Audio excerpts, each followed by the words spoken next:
여야는 설날인 오늘 민생을 강조하면서도 총선 정국을 의식한 듯 비판을 이어갔습니다.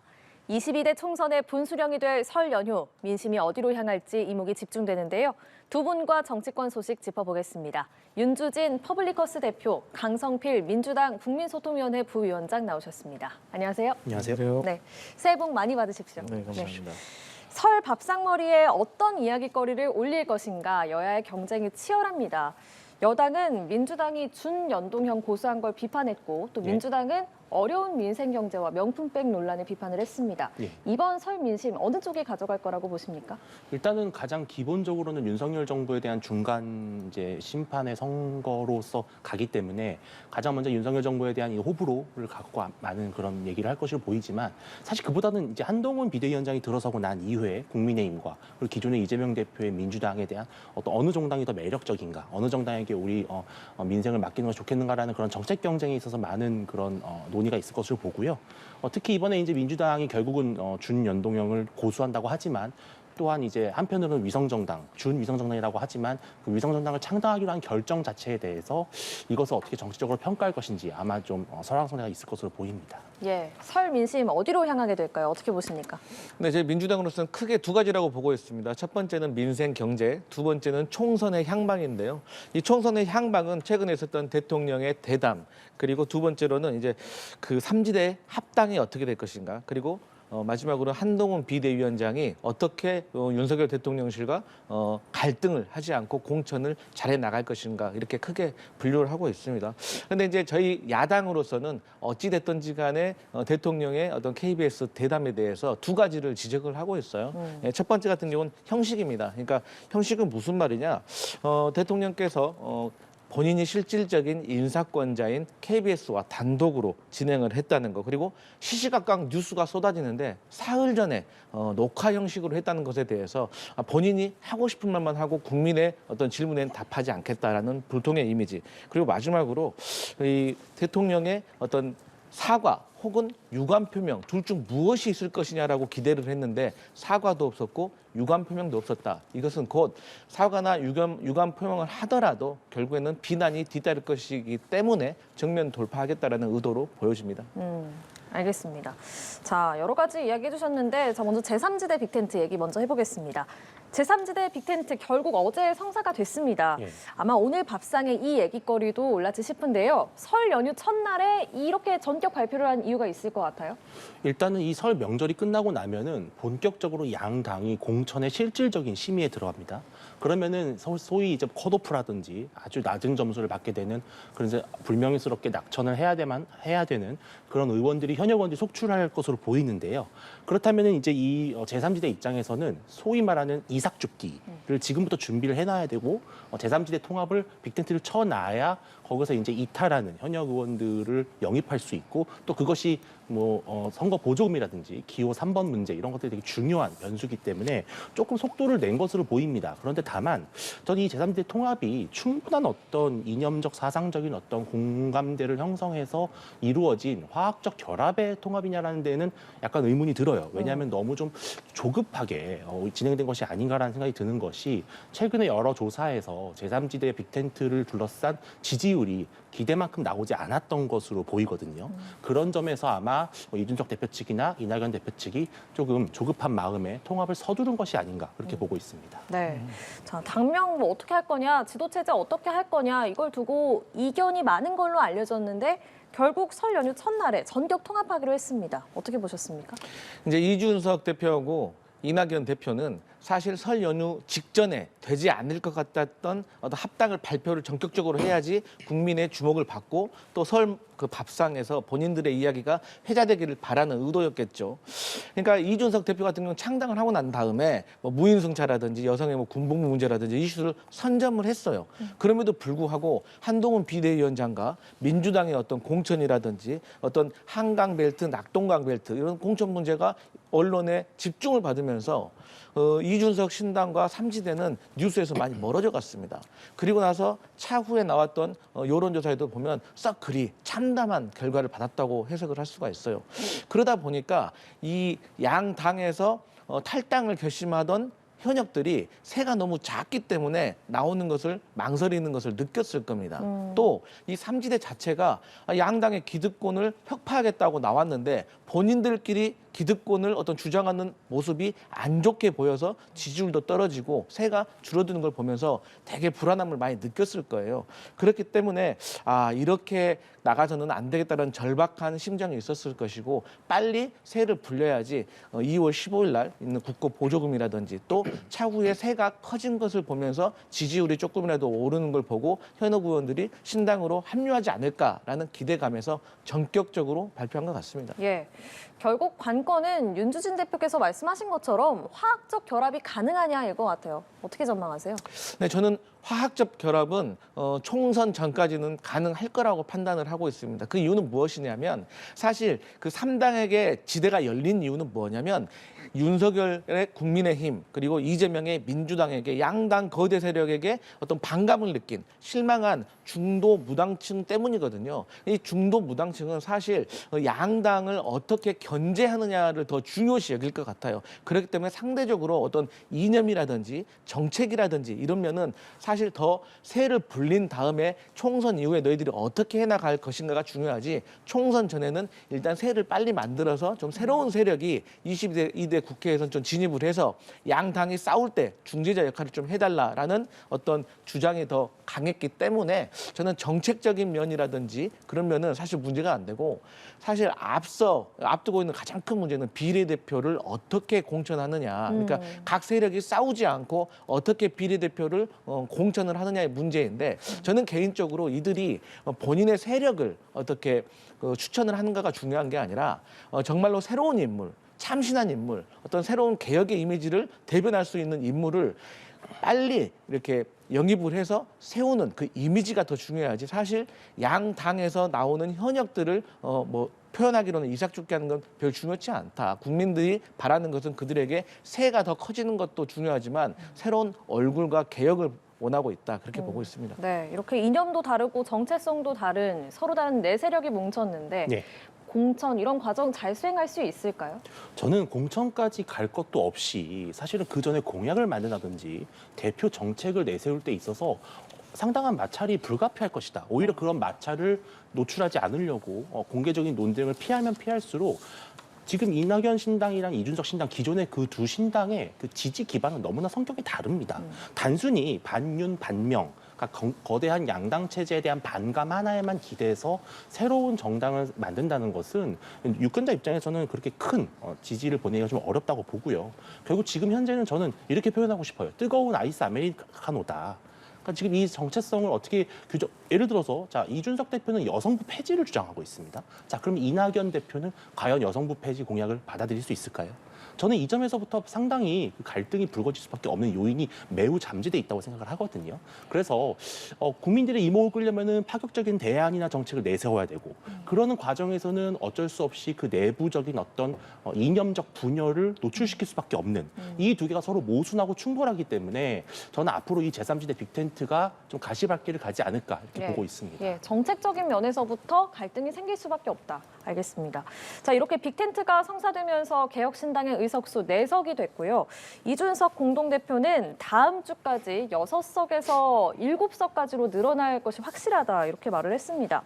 지금 원내 3당이 녹색 정의당이고요. 6석 가지고 있어서 그렇다면 기호 3번이 바뀔 수도 있는 거 아니겠습니까? 6석 정도 이상을 달성하는 것은 그리 어렵지 않을 것이라고 봅니다. 왜냐하면 실제로 각 여야마다 이제 컷오프가 되는 현역 의원들이 갈 곳이 없어지게 되면 제3지대 빅텐트를 선택하는 가능성이 높아지겠죠. 그런데 저는 그 이상 이준석 대표가 말한 것처럼 교섭단체 정도의 수준까지 갈 것이냐? 저는 조금 의문이 남는 것이 지금 국민의힘에 소속되어 있는 정치인들 입장에서는 이낙연 대표의 제3지대를 가는 것, 또 민주당 입장에서는 이준석 대표의 제3지대를 가는 것이 앞으로 더 긴 안목의 정치를 봤을 때는 이것이 과연 나에게 좋은 스펙이 될 것이냐, 좋은 이력이 될 것이냐라는 점에서 불안감이 있을 것이라고 보고요.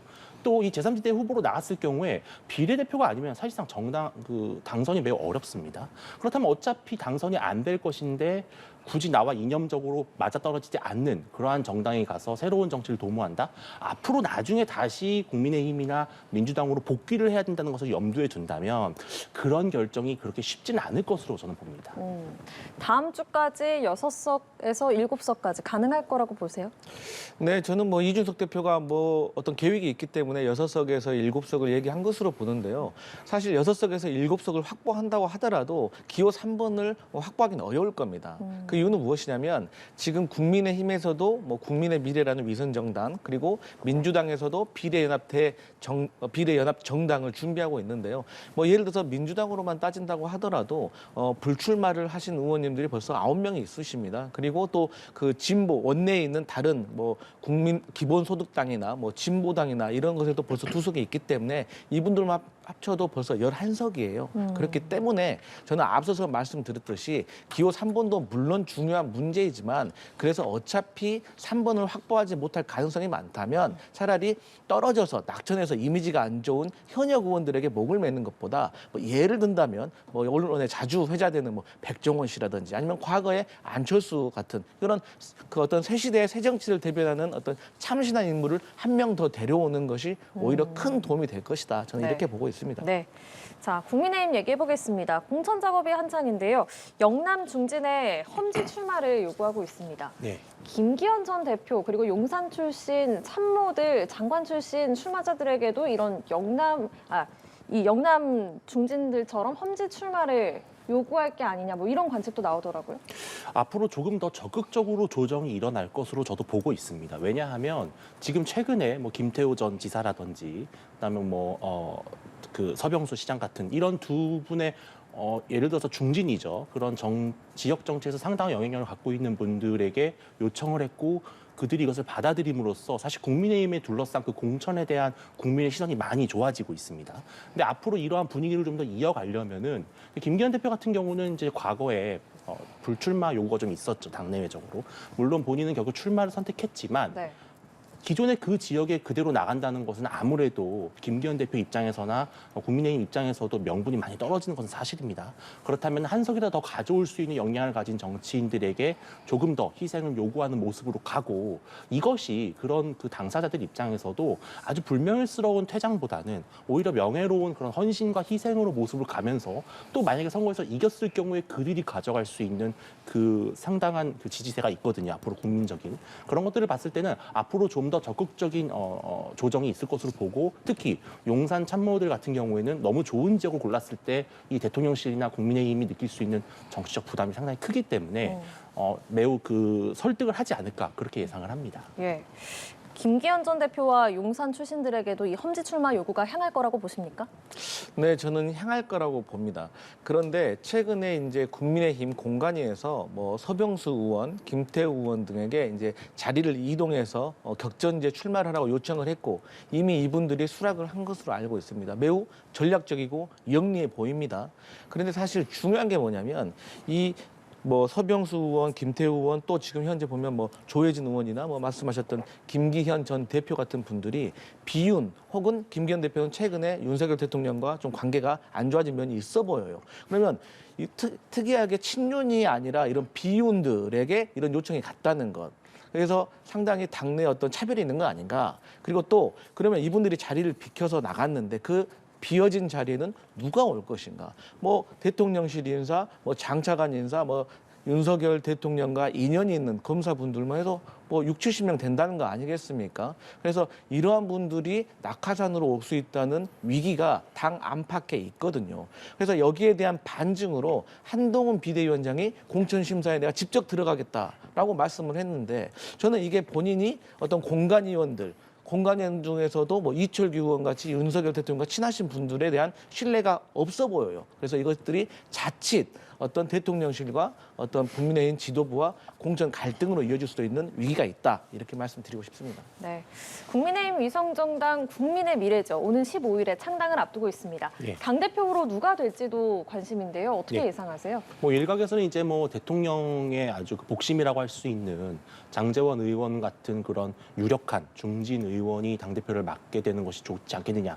그래야 서로가 이제 이 소통 과정에서도 혼란이 덜할 것이다. 네. 이런 예측이 있습니다만 네. 저는 저는 장재원 의원 입장에서 만약에 이 위성정당 대표를 맡게 됐을 경우에 그 위성정당에서의 비례 공천 심사 과정에 대한 어떤 국민적 신뢰도가 좀 흔들릴 수 있다라는 우려가 작용을 할 것이라고 봐요. 그래서 장재원 의원 같은 경우는 막후해서 어떤 실질적인 역할을 하는 것이 좋지 않을까 저는 그렇게 보면서 지금 국민의힘 같은 경우 이제 이번 비례대표 의원으로서 사실상 임기가 끝나면 다시 정치에 도전하지 않는 몇몇 현역 의원들이 있습니다. 김예지 의원, 뭐 정경희 의원 이런 분들이 있으시죠. 이런 분들을 출당하는 형태로 해서 그분들 중에 조금 그런 어떤 무게감이 있는 분이 당대표를 맡고 실질적인 실무를 아마 장재원 의원 같은 분이 뒤에서 돕는 그런 모양새로 가서 이 친윤 핵관 공천 논란은 반드시 피하지 않을까. 그것이 또 한동훈 비대위원장도 원하는 그림일 것이라고 저는 보고 있습니다.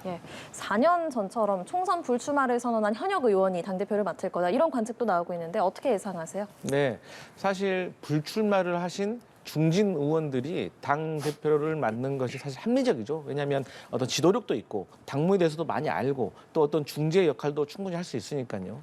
그래서 이제 통상 불출마하셨던 의원이 있었지만 저번 선거 같은 경우는 국민의힘은 한성교 의원이 했던 걸로 알고 있습니다. 그런데 비례대표 어떤 순번 정하는 것에 있어서 좀 갈등이 있었던 걸로 제가 알고 있어요. 네. 그래서 이번에는 뭐 장재원 의원도 거론되지만 너무 친윤 색채가 너무 강하기 때문에 또 뭐 김예지 비대위원도 거론되지만 어떤 지도력이라든지 실무에 있어서 잘할 수 있을까 하는 의문. 그래서 여러분이 하마평에 오르지만 또 보통 하마평에 오르면 또 안 되시더라고요. 그래서 어떤 분이 될지 지켜봐야 되겠지만 반면에 이제 민주당 같은 경우는 저희 민주당만 혼자 하는 게 아니라 어떤 원내 진입한 소수 정당과 시민단체와 함께 같이 하기 때문에 사실 기싸움은 있을 수도 있습니다. 하지만 그 기싸움이 있다는 것이 오히려 원래 모 정당이 뭐 민주당에 입김이 없다는 것을 오히려 반증할 수가 있어요. 그런데 국민의힘 같은 경우는 위성정당에 대하여 국민의힘이 사실 입김이 들어갈 수가 있다. 이것은 정당법 위반 소지가 있어서 매우 조심해야 될 것이다. 이렇게 말씀드리겠습니다. 네, 민주당은 공천 과정에서 위성정당 얘기도 있지만 친명, 친문 갈등 이걸 어떻게 수습할 거냐 이것도 큰 관심입니다.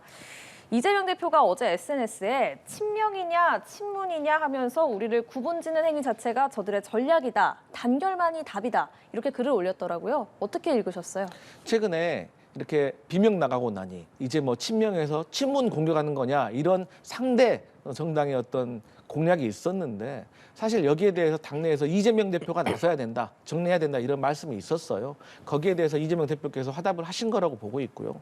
저희는 예를 들어서 요즘 임종석 전 의원에 대해서 뭐 친명에 대한 갈등에 대해서 많이 얘기를 하고 있잖아요. 그런데 사실 임종석 전 비서실장에 대해서는 당내에서는 이런 쪽으로 좀 의견이 모아지고 있습니다. 임종석 전 비서실장이 경험도 있고 인지도 있기 때문에 어떤 격전지 가서서 좀 선당 후사해줬으면 좋겠다. 당을 위해 한석을 가져왔으면 좋겠다라는 마음이 있지만 본인께서 끝까지 고집을 하신다면 배제할 수는 없다. 경선시켜야 된다. 왜? 만약에 배제시켜버리면 이게 정말로 친문과 친명 간의 갈등이 표면으로 드러난 거거든요. 그래서 저희는 큰 틀에서 봤을 때 임종석 전 비서실장뿐만 아니라 당에 있는 중진들께서 조금 선당 후사 차원에서 격전지로 좀 가셨으면 좋겠다. 그래야지 젊은 정치인들이 좀 텃밭에서 좀 자리를 제대로 잡고 또 그들이 중진이 됐을 때 또 후배들에게 자리를 물려주는 선순환이 될 거라고 생각을 해요.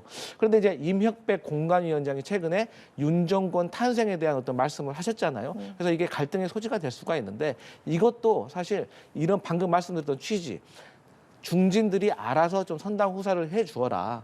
그렇게 좀 압박을 넣고 있는 거지 친문과 친명의 갈등은 크게 문제되지 않을 것이다. 이렇게 보고 있습니다. 네, 크게 문제되지 않을 것이다 말씀을 해주셨는데 어떻게 보고 계세요? 글쎄요, 저는 근데 이재명 대표가 이 친명, 친문을 나눈 것은 뭐 죄악이다 이렇게까지 좀 강한 표현을 썼어요. 그런데 저는 이것은 결국에는 친문 혹은 비명으로 분류되는 인사가 나름의 공천에 불이익을 받거나 혹은 매우 하위 감점을 많이 받아서 불리한 위치에 서게 됐을 때 혹여나 이 사람들이 제3지대로 빠져나가는 것을 염두에 두고 미리부터 약간 좀 경고성 발언을 전 한 것으로 보고요.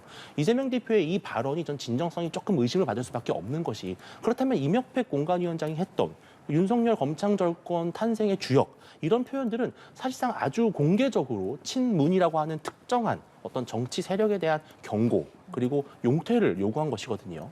근데 공관위원장은 그렇게 강경한 발언을 하는데 갑자기 이재명 대표는 이제 와서 통합을 이야기한다? 저는 그것에 좀 진정성이 좀 떨어진다고 보고 결국은 제3지대로의 어떤 현역 의원의 이탈을 막고자 이런 분위기를 좀 단속을 하는 것뿐이지 실질적으로 이재명 대표가 지금 이 메시지를 날리는 그 메시지를 던지는 그 대상은 친문이다. 저는 이렇게 보고 있습니다. 네. 자, 민주당은 설이 지나면 하위 20% 의원들에게 개인적으로 통보를 할 예정이라고 하는데요. 그래서 민주당 몇몇 의원들은 좀 불안한 설 연휴를 보내고 있지 않을까 이런 생각도 듭니다. 이 하위 20%에 친문계나 비명계가 대거 포함돼서 이 통보가 계파 갈등의 도화선이 될 수 있다. 이런 전망도 나오거든요. 예, 공천이라는 게 사실 1등만 남고 2등, 3등은 떨어지는 거 아니겠습니까? 그렇기 때문에 불평, 불만이 남을 수밖에 없습니다. 그래서 저희는 민주당이 최대한 공정하게 하기 위해서 뭐 당무감사, 의정평가, 선출직 평가를 다른 위원회에서 각기 다른 시점에 평가를 한 거예요. 그래서 그게 이제 정량적으로 이제 계산이 되어서 이제 공관위에서 이제 통보를 하는 거예요. 그렇기 때문에 사실 친문과 친문도 경쟁을 치열하게 하고 있는 지역이 있고 친명과 친명이 치열하게 경쟁을 하고 있고 또 오히려 이제 친명끼리도 찐명이라고 막 이렇게 홍보를 하고 있어요. 또 과거에 비명이었던 분도 이제는 친명이라고 말을 하고 있는 경우가 많아요. 그렇기 때문에 이것은 친명과 비명 간의 갈등이 아니라 저는 이 현역과 어떤 도전자의 어떤 갈등 상황, 경쟁 상황이라고 이렇게 보고 있거든요. 왜냐하면 저희 민주당 같은 경우는 현역이 사실 월등하게 도전자보다 유리한 상황에서 선거를 치르고 있거든요. 왜냐하면 뭐 4년이나 8년 전부터 지역구를 관리해왔던 현역과 어떻게 1년 남짓 준비한 어떤 도전자가 같은 선상에 있을 수가 있겠습니까? 그래서 이러한 것들은 사실 뭐 어느 정당이나 역대 정당이나 뭐 국민의힘이나 민주당이나 여태까지 있어 왔던 공천 잡음이기 때문에 저희 민주당으로서는 하위 20%를 어떻든 통보해야 되고 그분들도 또 받고 인정하고 경선에 참여해서 또 경쟁을 할 거라고 믿고 있습니다. 네. 윤 정권 탄생 책임론에 이어서 이 하위 20% 명단이 계파 갈등의 도화선이 될 수도 있다. 이런 관측도 어쨌든 있는 건 사실입니다. 어떻게 보십니까? 뭐 당연히 그런 갈등이 불거질 수밖에 없고 아무래도 이 현역 하위 20%는 중점적으로 주로 친명보다는 비명 혹은 친문에 좀 집중이 될 가능성이 높을 겁니다. 특히 또 호남 지역을 중심으로 해서 대대적인 물갈이가 필요하다고 하는 것이 이재명 대표의 생각의 가능성이 높고요. 그러한 점을 반영해서 결국은 다음 주부터 시작되는 이 공천 심사 결과가 제3지대로의 어떤 행렬로 이어질 것이냐 이게 가장 중요한 관심사로 보입니다. 네. 설 밥상에 아무래도 윤 대통령의 이번 신년 대담도 올랐을 것 같은데요. 대담, 이번 총선 전국에는 어떤 영향을 미칠까요? 물론 이번 대담을 둘러싸고 당 내외적으로 국민의힘에서도 마찬가지로 아쉬운 목소리가 있는 것은 사실이죠. 근데 대통령 입장에서도 더 이상 수위를 끌어올릴 수 없었던 현실적인 이유가 분명히 또 있을 것이라고 봅니다. 그런데 일단은 어쨌든 윤석열 대통령이 매정하지 못했다. 그리고 처신 어떤 이런 문제를 발언을 하면서 결과적으로는 충분히 김건희 여사 문제에 대한 국민적 우려를 공감하고 있고 앞으로는 그러한 일이 발생하지 않도록 관리하겠다라는 의지를 충분히 국민들에게 전달한 것이거든요. 저는 이쯤에서 그렇다면은 물론 이 가방을 수수한 문제, 이 사실 자체는 변한 것이 없기 때문에 그 국민적 평가는 이어질 것입니다. 그러나 다만 이제 윤석열 대통령이 직접 입장을 낸 만큼 이쯤에서 민심도 이 부분에 대해서는 좀 정리가 되어가는 분위기가 아닐까 그렇게 진단합니다. 예, 강성필 부위원장께서는 앞서 잠시 언급해 주셨습니다만 이번 총선 전국에는 어떤 영향을 미칠 거라고 보십니까? 대담이요? 아마도 이런 의문이 있을 것 같아요. 국민들이 전국에 공직자의 배우자들은 이제 300만 원 상당의 명품백은 받아도 된다. 다만 쓰면 안 된다. 가지고만 있으면 된다. 이런 논리가 퍼질 것 같습니다. 그렇기 때문에 사실 대통령으로서는 매우 어려운 일이죠. 뭐 남편 윤석열로서는 이해가 갑니다. 하지만 대통령이잖아요. 그렇기 때문에 국민들이 바라는 바에 대해서 솔직하게 말씀을 하셨으면 오히려 저는 총선을 앞두고 동전론이 더 퍼질 수도 있었는데 오히려 사과도 없고 유감도 없고 앞서 말씀드렸지만 피해자라는 오히려 국민으로서는 좀 이해하기 어려운, 납득하기 어려운 발언을 하심으로 인해서 아무래도 이것은 국민의힘의 총선 전국에 있어서 매우 어려워진 상황이 되지 않겠냐. 그래서 아마도 이제 한동훈 비대위원장도 여기에 대해서는 더 이상 언급을 하지 않는 것이 우리 권투로 따진다고 하면 막 몇 대를 맞더라도 내가 한 대만 마지막에 더 때려서 이기겠다는 전략으로 가는 것 같다. 그래서 어떻게 될지 국민들이 심판하실 거라 저는 믿고 있습니다. 네, 알겠습니다. 오늘 정치권 소식 여기까지 짚어보겠습니다. 윤주진 퍼블리커스 대표, 강성필 민주당 국민소통위원회 부위원장과 함께했습니다. 고맙습니다. 감사합니다.